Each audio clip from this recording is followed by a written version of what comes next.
Vamos falar de um tema que é bem polêmico e por isso precisa ser debatido, que é a educação de gênero.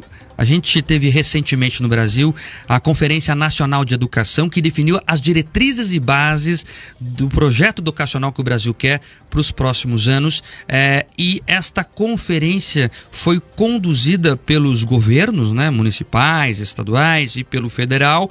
E muita gente ficou ao largo dessa discussão, não ficou nem sabendo que ela existiu. E por que isso é importante? Porque isso pode interferir na vida do seu filho. E é por isso que a gente vai debater isso a partir de agora, Manu.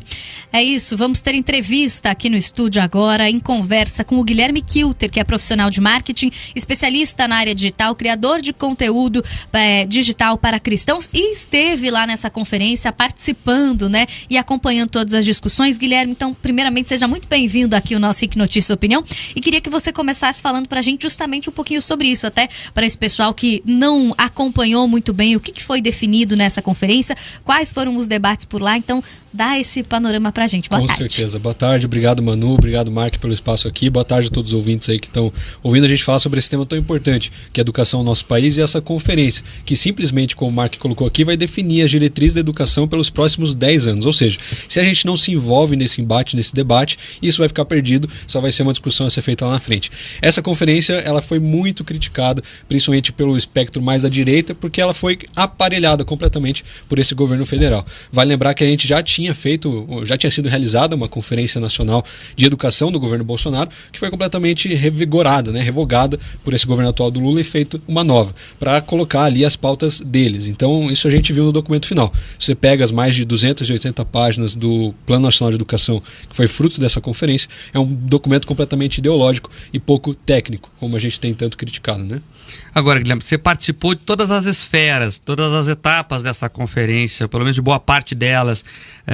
Como foi esse debate? Ele foi amplo, ele foi plural? De forma nenhuma. Eu participei da etapa municipal aqui em Curitiba, da Conferência Nacional de Educação. Ela aconteceu em 3 etapas, municipal, estadual e federal. Eu vim na estadual, que aconteceu aqui na municipal, que aconteceu na PUC, Paraná. Depois fui na estadual também, um mês depois, no final do ano passado, que foi tanto na Universidade Federal do Paraná, quanto na PP Sindicato, e participei das duas. Na primeira eu fui lá e o que eu vi foi algo completamente estarrecedor. Cheguei e já vi várias bandeiras de movimentos sociais, que eles chamam, no palco inteiro. Movimentos LGBT, do movimento feminista, do movimento sindicato, já mostrando ali quem que era o principal público daquela audiência. A nossa bandeira nacional estava bem escanteada lá no fundo. E aí então eles me entregaram o jornal da MST, foi todo esse aparelhamento que a gente vê. No final, os delegados ali daquela etapa municipal começaram a gritar: viva a revolução das gays, das bi, das trans e das sapatão. Eu gravei esse vídeo, postei, ele viralizou, tomou corpo em várias páginas do Brasil todo, de vários deputados e políticos. Então, quando eu participei da etapa estadual, para minha surpresa, primeiro nem queriam me deixar entrar. Não entendi por quê, era para ser um ambiente democrático, todo mundo ouvir. Eu estava lá como ouvinte, não falei nada. Mas depois que eu entrei, depois de insistir um pouco ali com eles, não passou nem 10 minutos que eu estava sentado quieto ali no meu canto, ouvindo a discussão do tema da educação. E me identificaram do vídeo anterior e me chamaram ali pra frente, me apontaram de dedo, perguntavam quem você está representando, o que você está fazendo aqui, por que você está aqui, ameaçaram me processar, porque eu tinha gravado o vídeo na primeira etapa, e por incrível que pareça, me deixaram ficar lá, mas agora com 2 ou 3 pessoas me seguindo, vendo tudo que eu fazia. Se eu puxava o celular, já fazia uma cara feia. Então, de fato, não foi nada democrático, nada plural. Eu lutei muito para encontrar algumas pessoas mais conservadoras, mais do espectro da direita. Foi muito difícil, mas achei umas 2 ou 3 que não queriam se identificar, não queriam se pronunciar muito, porque sofriam um risco de boicote, de serem silenciadas. Tudo que era posto contra esses movimentos sociais era visto como algo intimidatório, homofóbico, qualquer coisa do tipo. Então a gente não viu nada, um debate democrático nem plural. É importante dizer, Manu, que para essa conversa nós convidamos também o pessoal que participou desse outro espectro da discussão, mas eles recusaram os convites. Mesmo assim, a gente manteve a conversa porque é importante para a nossa audiência, Manu. Pois é, e aí o que acontece é justamente isso que a gente estava falando ali, um pouquinho antes de iniciar a entrevista. Não tem debate, não tem democracia, porque você só tem um lado da visão e você não tem o debate plural acontecendo, que é justamente o que a gente prega aqui, Então eu queria entender, esse ponto específico da ideologia de gênero, a gente sabe que é também uma discussão que está polarizada aqui no nosso país e que para a gente chegar em um consenso a gente vai ter que encontrar um meio termo, e também tirar essas torcidas organizadas aí da discussão, mas na na conferência, então, foi tratado apenas de uma forma, de um ponto de vista, é isso? Perfeitamente. O documento já chegou pronto, ele é sugerido pelo MEC, pelo Fórum Nacional de Educação, que é um braço do MEC, e ali são feitas sugestões de alteração do documento, que eles falam que é para ouvir a sociedade civil como um todo. As sugestões de alteração, na maioria, eram: tem que incluir a palavra LGBTQIA+, tem que incluir a palavra capacitismo, justiça social, indígena e vertentes políticas que a gente vê desse lado mais à esquerda. Essa era a principal contribuição deles ali naquele momento, e diziam que estava debatendo educação de qualidade e tudo mais, quando não se via discussão metodológica, não falavam em dados científicos, não falavam em eficiência da educação, por que os nossos índices de educação eram tão baixos. Em nenhum momento falaram isso, era puramente uma cartilha ideológica. E quando a gente entra na agenda de gênero, na ideologia de gênero nas escolas, a discussão ali era pior ainda. A gente vê que existe um movimento muito claro desse movimento da ideologia de gênero. E por que eles atacam as escolas? Isso é importante a gente falar. A escola é um ambiente estratégico, é um lugar estratégico. Se você quiser desenvolver uma nação, o que você faz? Você investe em educação de qualidade, para você ter uma mão de obra mais qualificada. Foi isso que fez a Coreia do Sul, por exemplo, que fez saltar nos índices de desenvolvimento. Mas o que você quer fazer quando você quer desenvolver uma massa de militantes, de idiotas úteis, como chamam, né? Você ataca o mesmo lugar, o mesmo ambiente. Você desqualifica a educação, insere ali uma ideologia, como o filósofo Antônio Gramsci, do marxismo cultural, tanto pregou que espaços deveriam ser ocupados por professores e tudo mais. Então, esse espaço deve ser ocupado, e a gente vê nessa frente, nessa discussão, isso acontecendo também nas nossas escolas hoje em dia. Gramsci, que é um autor italiano muito utilizado pela esquerda, e ele prega a chamada revolução cultural, uma revolução sem armas, a revolução das ideias, justamente ganhando a sociedade por meio da educação. Agora, Guilherme, é importante falar também que o espaço estava aberto. Por que você acha que só um lado tomou conta do debate? Isso a gente tem que ver o interesse deles, né? Quando a gente fala em debate, dificilmente a gente vê eles tomando posição. Por exemplo, como vocês falaram aqui, foi convidado, né, para eles participarem. Será que eles não vieram por medo? Isso os torna covardes. Será que eles não vieram porque eles querem dominar a narrativa? Isso os torna, talvez, vigaristas, não sei se dá pra gente afirmar isso. Mas um motivo tem. Eles querem uma dominância completa. A gente vê isso, por exemplo, quando a gente fala da agenda da identidade de gênero, que a gente colocou aqui. Essa agenda, ela se divide em 3 etapas que vem acontecendo tanto no Brasil quanto nos Estados Unidos, no Ocidente de forma geral, que primeiro é dessensibilização.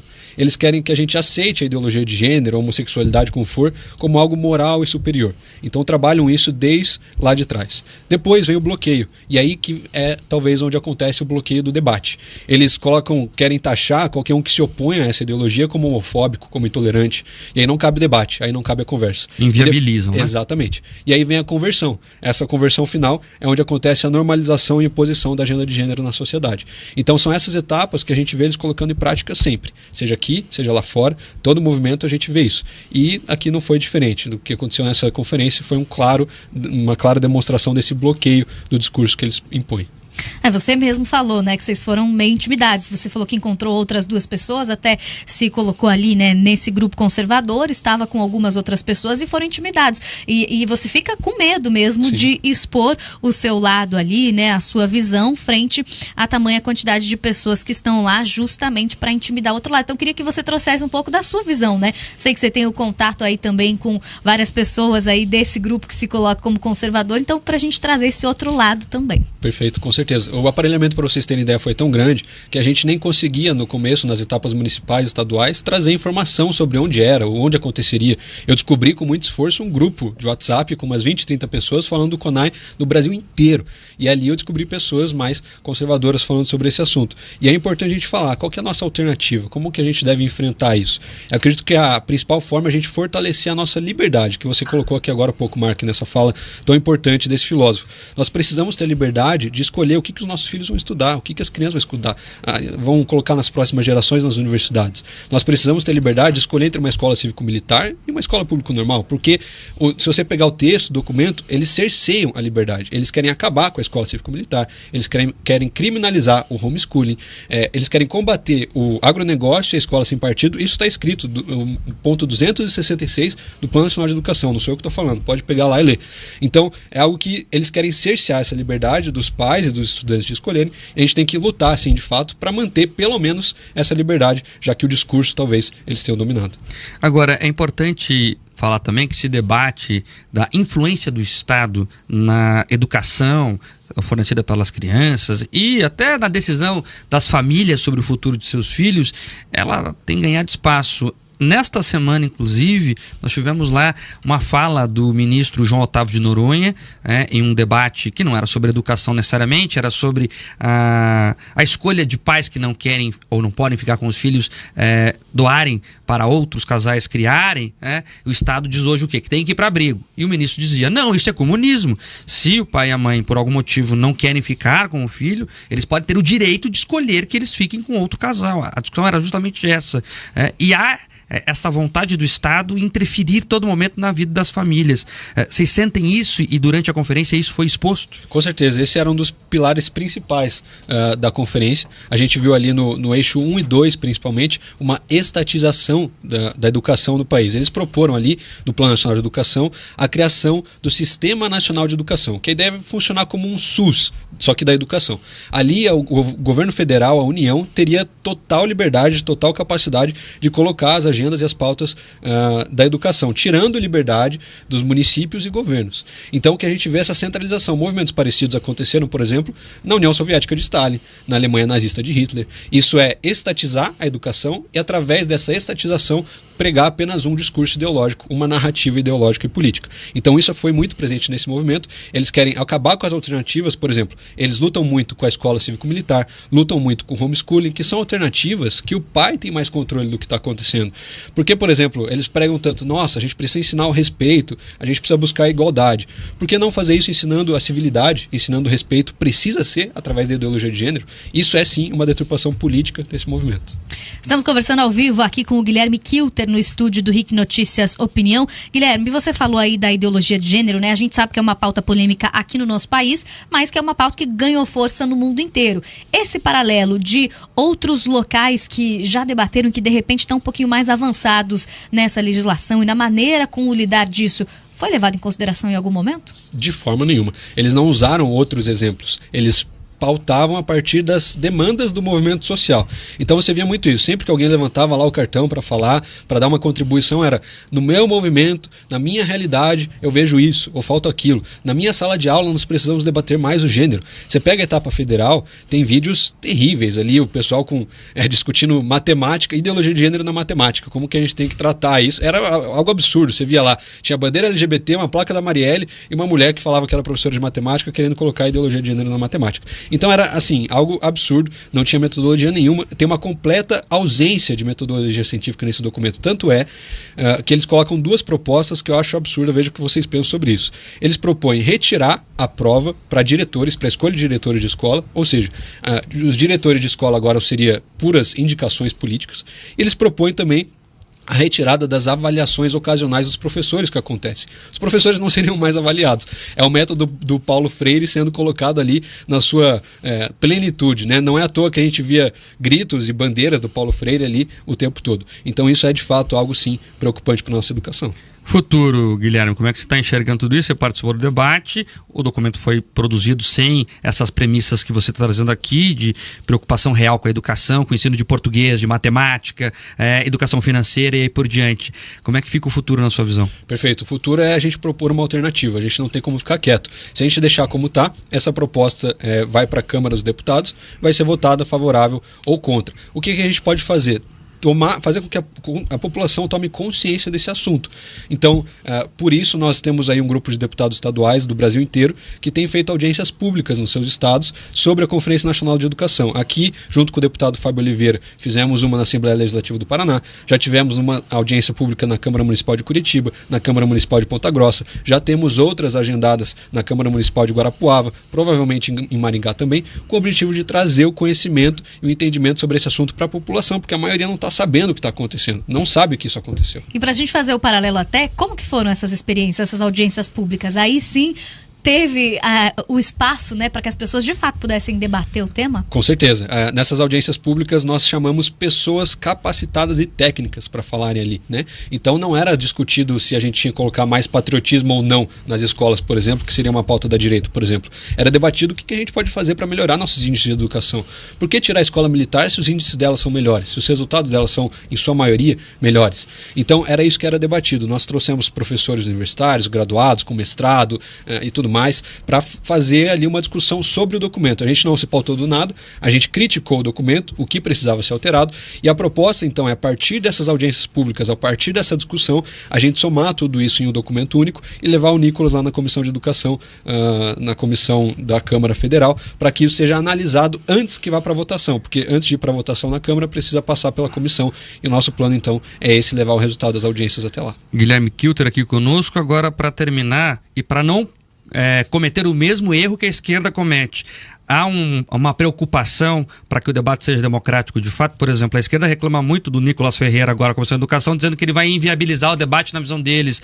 Isso é verdade, por exemplo? Como é que você está vendo essa situação? Não, com certeza. Eu vejo que quem inviabiliza o debate é eles. A gente tenta propor alternativa. Quando a gente convida, eles não vêm. Nas audiências públicas, eles não foram. Eles vieram aqui na Câmara Municipal de Curitiba, fizeram uma bagunça, não deixaram a audiência terminar, teve que ser interrompida antes, porque começaram com gritos e berros e não foi possível terminar. Aqui, por exemplo, vocês convidaram eles para estar aqui, não vieram. Então, eles se fazem muito presente quando eles dominam a narrativa. O Nicolas, por exemplo, na Comissão de Educação, é um exemplo. Ele está lá com uma resposta a tudo que já estava acontecendo, dessa doutrinação, dessa imposição de uma pauta única, e ele se pauta, o PL ali se escolheu ele com base nisso, de precisamos colocar uma oposição nesse sentido. Então, eu vejo que nós precisamos, da nossa parte, discutir mais. O diálogo é sempre aberto, eles sempre são bem-vindos, mas acabam não participando, não sei o motivo específico. Para o pai, para a mãe, para o educador que está ouvindo agora e quer participar desse debate, qual é o caminho? Com certeza. Primeiro, busque estudar o que é o Plano Nacional de Educação. Pesquisa aí, abre a rede social, veja quem está falando sobre esse assunto. Pode entrar na minha rede social, na do Fábio Oliveira, deputado Lucas Bove aí de São Paulo, deputado Nicolas Ferreira também tem falado bastante sobre esse assunto, o senador Girão. Então, busque informação. O conhecimento, ele nos liberta. Nós precisamos primeiro estar bem informados para depois tomar decisão. Segundo, esteja muito presente na educação dos seus filhos e das futuras gerações. É só assim que a gente vai conseguir tomar conhecimento e fazer a diferença do que está acontecendo no nosso país. Você precisa saber o que estão ensinando para os seus filhos. Você já leu o material didático que estão ensinando? Você já foi ou já ouviu algum dos professores ali falar? Ou você que está na universidade, que tem aí uma idade universitária, você já pesquisou outras visões além daquela que é ensinada em sala de aula? Quando eu estava fazendo faculdade, a maioria das visões eram de esquerda. Eu precisava, por conta, buscar outras alternativas. Então, busque o conhecimento, se informe, participe dessas audiências públicas, participe das nossas mobilizações. Quando isso for à Câmara, nós vamos mobilizar para que os deputados votem contra. Se for para o Senado, espero que não, que os senadores votem contra também, e que a gente possa fazer, de fato, uma oposição firme a esse documento. Guilherme Kilter participou com a gente aqui do RIC Notícias Opinião hoje, profissional do marketing, especialista na área digital, criador de conteúdo digital para cristãos. Guilherme, obrigada, viu, pela presença aqui, por trazer esse assunto também tão importante aí à luz, né, da nossa audiência. Eu que agradeço vocês da Jovem Pan, Manu e Mark, sempre um prazer estar aqui com vocês.